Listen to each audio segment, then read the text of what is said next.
Hello everyone, welcome to this video where I will explain another substitution technique called as Mono-alphabetic Cipher. Okay, so in the last video I have shared details regarding the Caesar cipher, which is another substitution technique where each alphabet is replaced by another alphabet. So mono-alphabet means single alphabet. Okay, we are going to replace a single alphabet. But in this method, what exactly we are doing, that we will see how the security of the encryption can be increased using this method. Okay, see, in the Caesar cipher, we can have only 25 possible keys. So it becomes very easy for the attackers to attack by trying with a brute force attack method, trying with all the possible keys, 25 possible keys. They can come to know what is the transmitted information is, right? So what we can do is, suppose you want to increase the security level, we have to increase the number of possible keys. Okay, so here comes the word permutation. That is, if I take the permutation of all the alphabets, say A to Z permutations, or let me say, before going into that example, let me say I have a finite set, okay, called S, okay, and the elements of that particular set are, say, A, B and C. I mentioned over here this A, B and C. Okay, now what is the permutation of this A, B, C? We can get 6 permutations, and those permutations are ABC itself. Okay, no encryption, just have to replace. Okay, remember, you have to replace A by some alphabet, B by some alphabet, C by some alphabet. I have not considered all the 26 alphabets in this example. Let me say, in the set of elements, yes, I have 3 elements, that is ABC. The permutations of these ABCs are like ABC, ACB, BAC, BCA, CAB, CB. So that means you replace A by, say, A, B by, no replacement. A is replaced by, say, A, B is replaced by C, C is replaced by B. That is one possible permutations, right? Substitution method. A is replaced by B, B is replaced by A, C is again maintained as C itself. Or maybe last combination, say A is replaced by C, B is replaced by B, C is replaced by A. So I can have such a permutations. So you can choose any permutations randomly and encrypt it. This is another way of increasing the possible keys. Okay, so suppose if there are n number of elements you have in the set, okay, in that case n factorial is the permutations. Okay, now if I apply this to the set of alphabets, say A to Z, okay, as we do in the Caesar cipher, A is replaced by D, B is replaced by E. This is one permutation, you can say, right? Isn't it? So there are 26 alphabets, that is n equal to 26. Okay, if I consider all the possible permutations, we can have 26 factorial permutations, n factorial in general, correct? 26 factorial permutations. Okay, that gives you total of possible keys of, say, 4 into 10 power 26. It's a very big number. Those are the possible keys. In case of, say, Caesar cipher, 3, 4, 5, 6 as the key, that's what we use. We have only 25 possible keys. But here, if I consider any permutation, not as in the Caesar cipher, any of the permutations, say D, E, F, something is one of the permutation, or maybe just look at this example here, Z, Y, X, W, A is replaced by Z, B is replaced by Y, accordingly you replace other alphabets by whatever the combination I mentioned over there. Or say A is replaced by R, B is replaced by S, C is replaced by T. This is another permutation, right? Such a similar 26 factorial permutations I can have. You can randomly use any of the permutations, which is not knowing to the attackers or intruders. Okay, so dramatically you can say that the key size is actually increased by 4 multiplied by 10 power 26. Okay, so this method is actually called as a mono-alphabetic substitution cipher. By using any permutation, you encrypt it and transmit it. But again, the problem with this mono-alphabetic cipher is, substitution cipher is, again, this particular method, the cipher text whatever you have generated, will give some information or a structure to the attacker, thereby he can very easily decrypt the message. Now, what is the logic which can be used? Okay, maybe a chosen plain text or whatever we say, the attacks. We can apply any kind of that kind of attack or choose a ciphertext, and we can decrypt the message. Now, just for example, okay, say assuming that the communication is happening through a English language. I'm using an English alphabet, English language, okay, and the communication between sender and receiver is happening through English language. Okay, so nature of the plain text is it is non-compressed English text. Okay, and we are trying to find out what is the regularity in the encrypted message. Like this, I have shown here. This is the encrypted version. I don't know what is the message is. Now, by using this encrypted version, how to decrypt the message? That let me explain. Okay. Now, so we have to exploit the regularities of the alphabets. Okay, or recurring alphabets, using which we can still decrypt the message, assuming that this is the English language. Okay, now what we are supposed to do here is, first thing is, count the number of alphabets. Okay, total number of alphabets. In this total number of alphabets, okay, there are 33.33% of the alphabets are P. It is repeated with this particular probability, or you can say percentage. 13.33% of the alphabets are P, and 11.67 of the alphabets are Z, having the highest probability, again higher probability. S with a 8.33, U with a 8.33, M with a 6.67, Q with a 2.5, R with nothing. I don't have single R over here. Okay, or C, K, L, N, R, no. G with a 1.67 percentage of the total alphabets. Okay, so I list out this first of all. Okay, how many P's are there, Z are there, how frequently they are repeating. The frequency of occurrence of these alphabets, say 13.33% of the total number of alphabets. Now, people have done a study. Okay, I have a English text. Let me say 1 page, 2 page, 3 page of text. When I conduct a study on this, when I count the alphabets present over there in the normal English plain text, let me say, okay, what the people have found is the frequency of occurrence of the alphabets from A to Z. This is from one of the study, okay, relative frequency of letters in the English text, okay. This is in general. This is in general from the study, from one of the paper, okay. So in general, most of the time, the letter A occurs with this particular probability, B with this particular percentage of occurrence, you can say, and just look at these graphs. The probability of occurrence of letter E in English language is highest, or frequency of occurrence of letter E is highest, followed by letter T, okay, then followed by maybe say O or A here, okay, and then maybe I or N here, okay, then followed by H. So this is in general the relative frequency of letters in the English text. Normally you read any novel, any textbook, okay, if I count, say out of 3 pages, if I count all the A's, B's, C's and all, this is the most common relative frequency of occurrence of these letters. And this is the relative frequency of occurrence in this my encrypted message. Okay, in this encrypted message, okay, the relative frequency of occurrence is, I found this. Okay, what I will do is, I will compare the frequency of occurrence of this with the standard ones, with whatever this study been done. Okay, now just compare this with this. What I can say over here is P and Z are most probable occurring letters. Okay, the P and Z can be either, you can say, E or T. Which one is which one? We don't know still. We have to map one to one. As an attacker, I am doing this job now.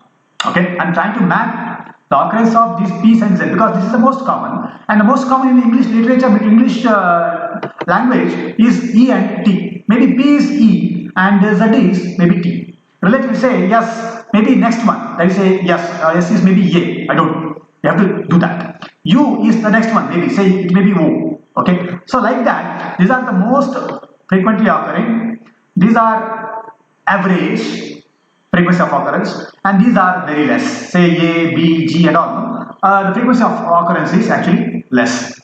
Now, whatever I explained is given actually over here. It seems like the Caesar ciphers like P and Z are equivalently the plain text like E and T, as I told earlier, but we don't know, we are not very certain that which one is which one. Okay, letter SU, which follows next in my table here. Okay, maybe they are like high frequency with the probability of comparing with that with you can say A, H, I, N, something, and then letters like the low frequency occurrence. Okay, A, B, G, Y, I, J in my cipher text can be B, J, K, Q, B, X, Z. Okay, so I can map, I have some certain information over here, right, in the English language. Due to that the frequency of occurrence of this, the study is being done, it is very easy to attack. Okay, so considering one letter, I can map, say, P to roughly to E and Z to T, but still P can be T and Z can be E also. Okay, that thing we have to understand. Okay, so S can be say A, U can be say H, something like that. Okay, this is by considering single alphabet.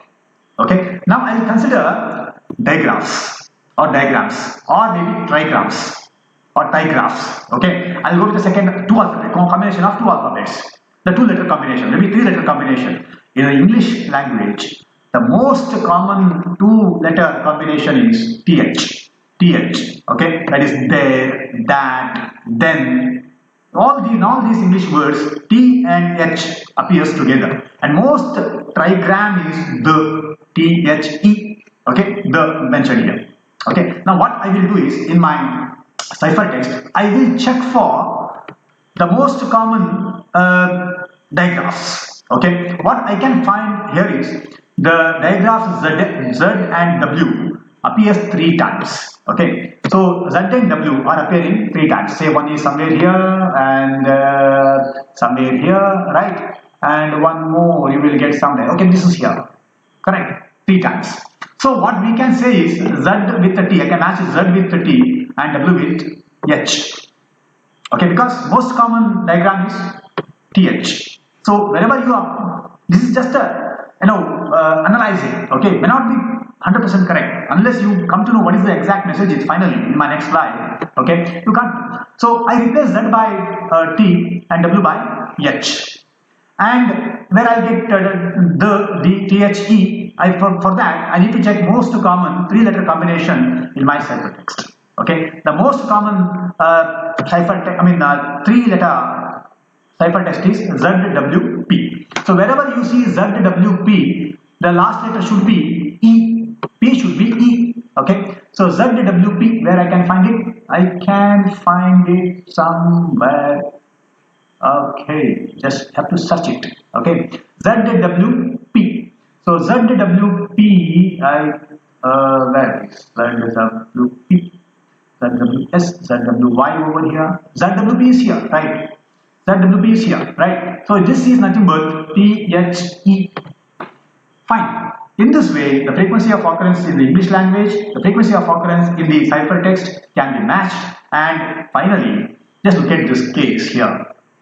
One more I considered, one more example, that is, say, most common 4-letter word. Okay, Z, T, H, dash T. Z, I know what is W and Z, right? I replace those words first of all. Z is replaced by T, W is replaced by H, okay, Z by again T over here. Whatever I know, whatever so far through the single letter, double letters, triple letters, whatever I know, I replace it. S by say A, P by E, P by E, I replace it. Okay, then here I'll get T, H and T. In between that A is missing now, isn't it? Because I don't know what exactly it is.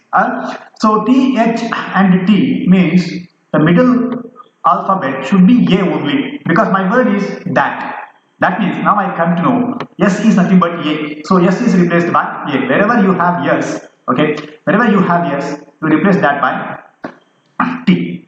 Okay. So with a single letter, double letter, triple letter, 4 letters, in this way, by performing analysis on the frequency of occurrence of all these, okay, I can come to know all these things. And you further continue this process, okay, compare with the frequency of occurrence and all those things, okay. Finally, it's not that easy, remember, we have to analyze through so many steps, okay. So I told only few steps over here, okay. Finally, you will come to know that the transmitted message is nothing but it was disclosed yesterday that several informal but direct contacts have been made with political representatives of Viet Cong in Moscow, Russia. Okay, so this is the plain text what you are supposed to be recovered. Attackers through this attack, okay, he will come to know what is the message is. Okay, now, So this is a mono-alphabetic cipher where again single alphabet is replaced by some other alphabet. Okay, and we with those 26 factorial of key size, we can say brute force attack is difficult, but due to some structure of that plain text or ciphertext, we still can recover the plain text. Okay, so people have thought that this is the best method, but it is still broken because of the method which I explained earlier. So what we can do, okay, the countermeasure is to provide a multiple support, multiple substitute, okay, which is known as homophobes, not mono-alphabetic, homophobes, okay. That means for a single letter, you use different alphabets, okay, multiple substitutes. I'm not telling multiple, or digraphs, replace two alphabets by two alphabets, no, single alphabet, but it is repeated. Suppose the alphabet is repeated multiple times, you use different alphabets for substitution. So what is the method, I'll tell you. So in this case they have said, for example, letter E could be, because E is the most probable alphabet, E can be replaced by what? 16, 74, 35, 21 they have said, but I have used one example over here. Let me say A, B, C, D, E, F something, okay, and first in the initial step I'll replace that A, B, C, all those things by one of the permutation, say D, X, S, F something. Suppose A is repeated second time. Okay, I don't use again D. Instead of that, I use 9.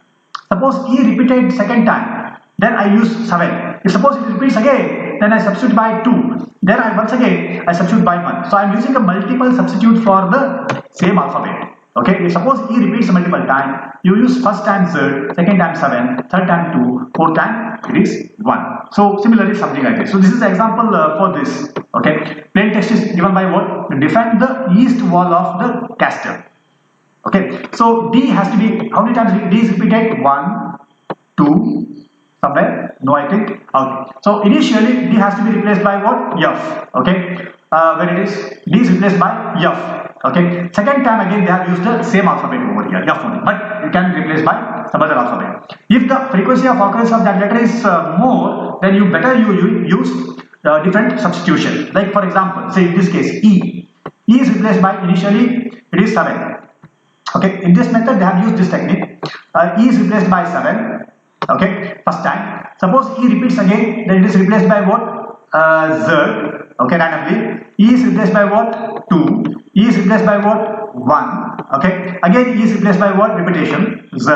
Okay, E is replaced by what? 1. So randomly they are picking any one of the alphabet or a number for E.